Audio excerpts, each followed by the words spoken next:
Good morning, students. Today I will teach to you exercise 1.5 exercise 1.5 of a questions 2, given that 3 plus root 3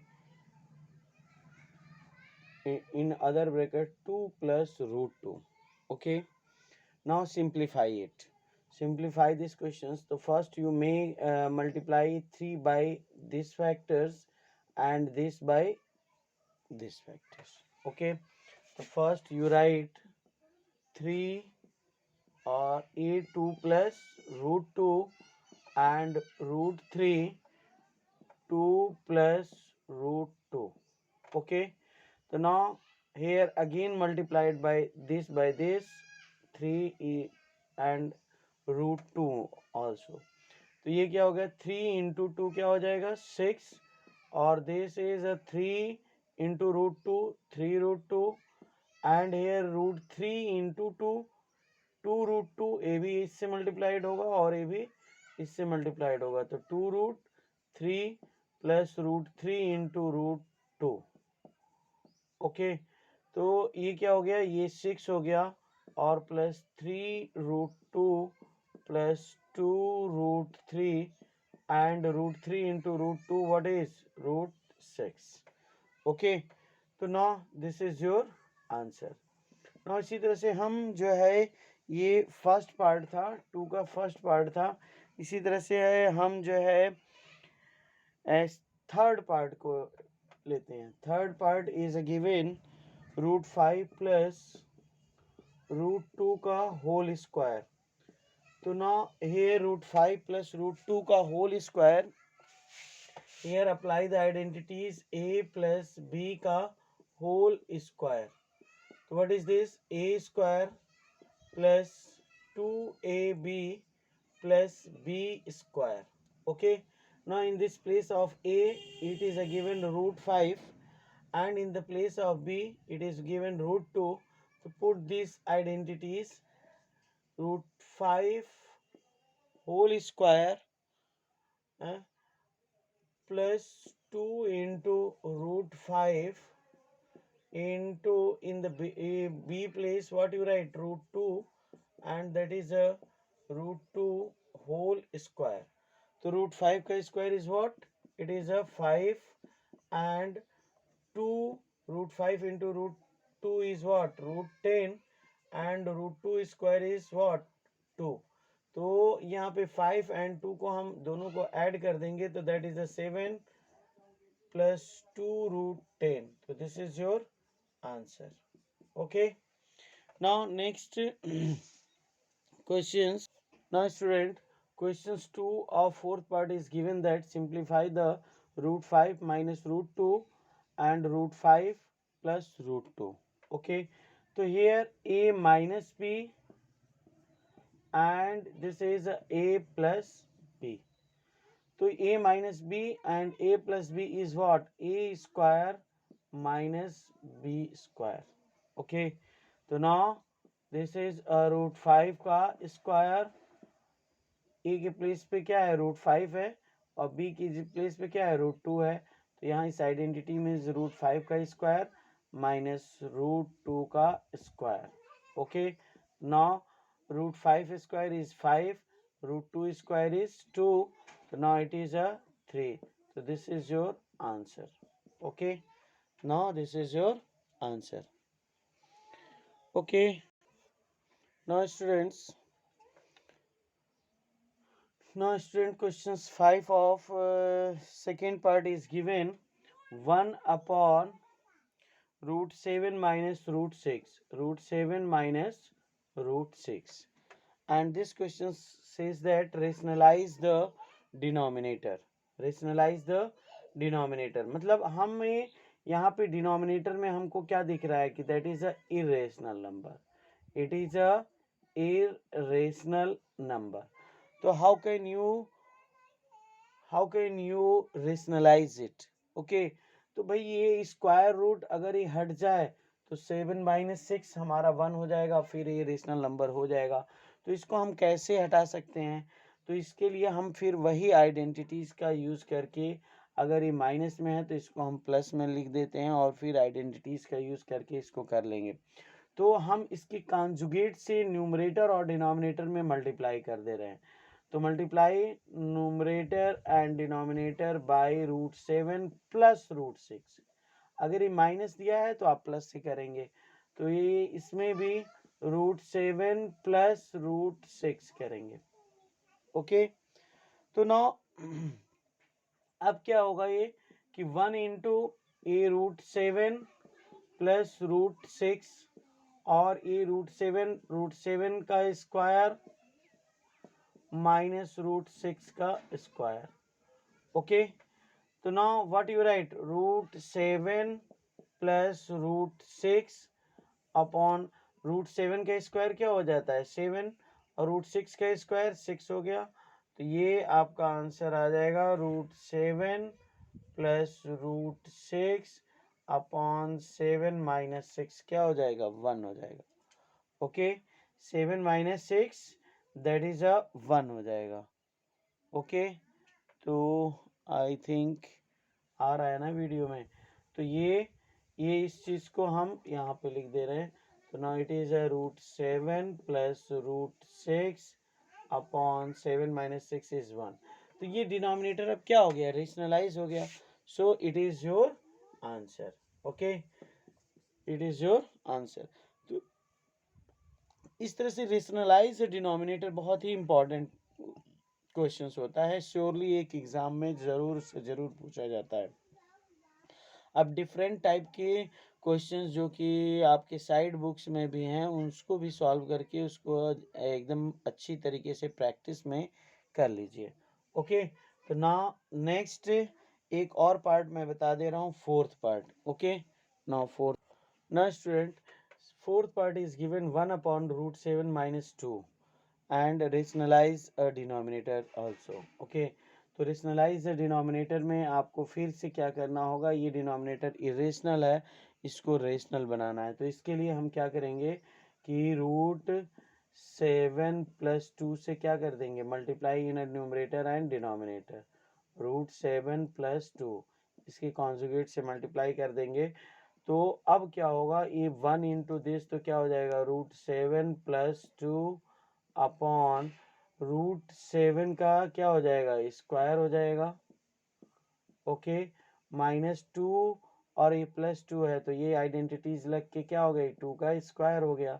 यहाँ पे identities कौन सी लगी, A minus B and A plus B and that is A square minus B square लग गया। ठीक है, तो इस तरह से हम जो है यहाँ पर √7 प्लस 2 अपॉन 7 माइनस 2 नहीं सॉरी 2 का स्क्वायर है ना, तो that is 4।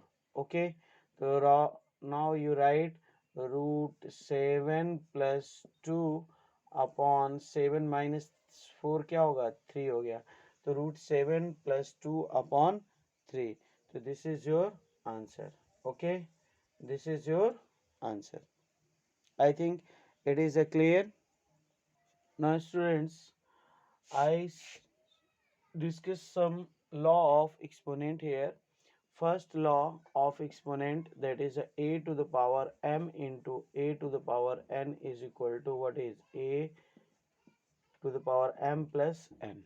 Okay, and where m n are a numbers and a be any real number.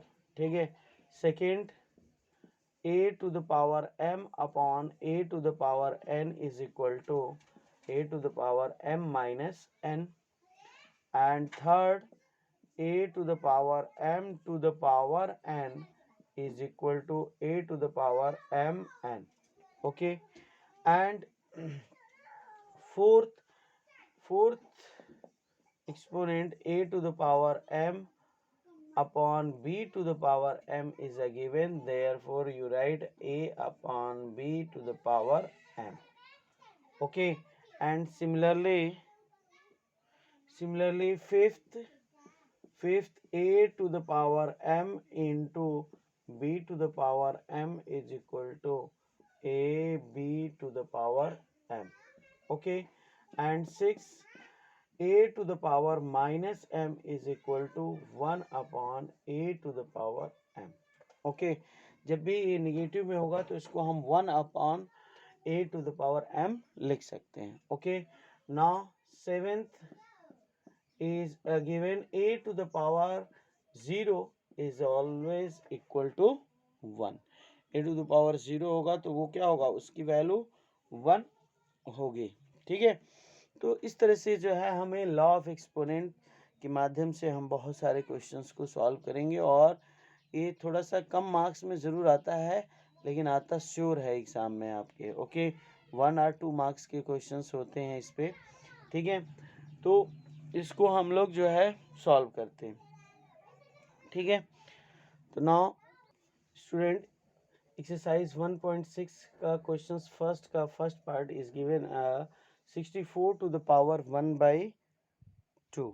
Okay, तो नाउ 64 का अगर हम फैक्टर करते हैं तो ये 64 टू 32 टू 1 जा 2 16 टू 8 टू 4 टू 2 जा 4. तो ये 1 2 3 4 5 6. तो इसको हम लिख सकते हैं 2 टू द पावर 6 और पावर 1/2. तो ये क्या हो जाएगा, 2 की पावर 6 इंटू 1/2. तो ये क्या हो जाएगा, 2 टू द पावर 3 हो जाएगा. 2 टू द पावर 3 की वैल्यू क्या होती है, 8 होती है. तो this is your answer. I think similarly very easy questions. I think you can solve these questions also. Okay, so now come to the next questions. Questions 2. Questions 2 is given that I think discuss only one questions of questions 2, that is a fourth part. Fourth part is a given 125 to the power minus 1/3. Minus 1/3. Okay, minus 1/3. तो अब देखते हैं 125 का अगर हम factor करेंगे तो 125 का फैक्टर 5 5 जा 5 2 जा 10 5 5 जा 25 5 5 जा 25. तो ये क्या हो गया, 5 की पावर 3 हो गया. तो नाउ ये राइट 5 की power 3 to the power minus 1/3. तो now is equal to 5 to the power 3 into minus 1/3. Okay, तो ये 3 1 जा 3 हो गया और ये क्या हो जाएगा 5 1 इंटू -1 दैट इज अ -1. और एक लॉग एक्सपोनेंट ऑफ लॉ बताया था a to the power m जो होता है वो क्या होता है माइनस m होता है, तो वो equal to 1 upon a to the power m हो जाता है. तो इसके तहत आप इसको क्या लिख सकते हैं, 1 अपॉन 5 की पावर 1. और यहाँ पर आपने लॉ ऑफ एक्सपोनेंट वो फॉलो किया, a to the power m to the power n. तो a हो गया a to the power m n. Okay, तो इस तरह से हम इस क्वेश्चंस को सॉल्व कर लेते हैं. ठीक है, अब आते हैं क्वेश्चन 3 पे. क्वेश्चन 3 का थोड़ा सा ये भी आइडेंटिटीज को यूज करते हुए है क्वेश्चंस. ठीक है, तो क्वेश्चन 3 का जो है जिक्र करते हैं. Okay, now students question 3 of second part is given 1 upon 3 to the power 3 and whole power is 7. Okay, तो ना पहले हम क्या करेंगे, जब भी पावर है तो इसको हम सेपरेट कर देंगे. तो 1 to the power 7 upon 3 to the power 3 to the power 7 हो जाएगा. ओके, 1 to the power 7 का मतलब हुआ 1 into 7 टाइम्स. ठीक है, तो उस 1 को कितने भी टाइम्स आप मल्टीप्लाई करिए उसकी वैल्यू क्या होती है, 1 ही होती है. तो ये 1 upon 3 to the power 3 to the power 7. तो ये क्या हो जाएगा, 3 इंटू 3 इंटू 7 हो जाएगा. तो ये मल्टीप्लाइड हो गया, तो 1 अपॉन 3 टू द पावर 3 7 जा 21. तो ये 3 टू द पावर 21 हो गया. ठीक है, तो इसका आंसर जो होगा हमें 1 अपॉन 3 टू द पावर 21 होगा. और इसको हम और ज़्यादा मल्टीप्लाई नहीं करेंगे क्योंकि बहुत लार्ज वैल्यू आएगी. ठीक है, तो इतना ही आंसर ये हो जाएगा आपका. ठीक ना, इसी तरह से थर्ड पार्ट दिया हुआ है. Third part is given 11 to the power 1 by 2 upon 11 to the power 1 by 4। तो यहाँ पे a to the power m upon a to the power n, तो ये क्या हो जाएगा, a to the power m minus n हो जाता है। ठीक है, तो ये वैल्यू इस आइडेंटिटी को अप्लाई करेंगे। यहाँ पे a की जगह पे 11 है और m की जगह पे 1/2, n की जगह पे 1/4 है। तो ये क्या हो जाएगा, 11 to the power 1/2 minus 1/4। Okay, तो इस तरह से जो है 11 और ये फ्रैक्शन, इस फ्रैक्शन को हम सॉल्व करेंगे। ये फ्रैक्शन को सॉल्व करेंगे तो इसका एलसीएम 2 और 4 का एलसीएम क्या हो जाएगा, 4 हो जाएगा। 2 2 जा 4 और 2 का 1 से मल्टीप्लाई करेंगे तो 1 इंटू 2 2 हो जाएगा। 4 1 जा 4 और 1 का 1 से मल्टीप्लाई करेंगे 1 हो जाएगा। ठीक है, तो ये 11 टू द पावर 1/4। ओके, तो दिस इज योर आंसर। ठीक है, ये आपका आंसर होगा। तो इस तरह से स्टूडेंट जो है हम लोग ये चैप्टर 1 का कंप्लीट रिविजन्स कर लिए हैं। अगर फिर भी किसी स्टूडेंट्स को कोई डाउट होता है तो वो लाइव क्लासेस में वो पूछ सकता है। ठीक है, पूछ के अपनी क्वेरी को कंप्लीट कर सकता है। ठीक है, तो now for today, thank you.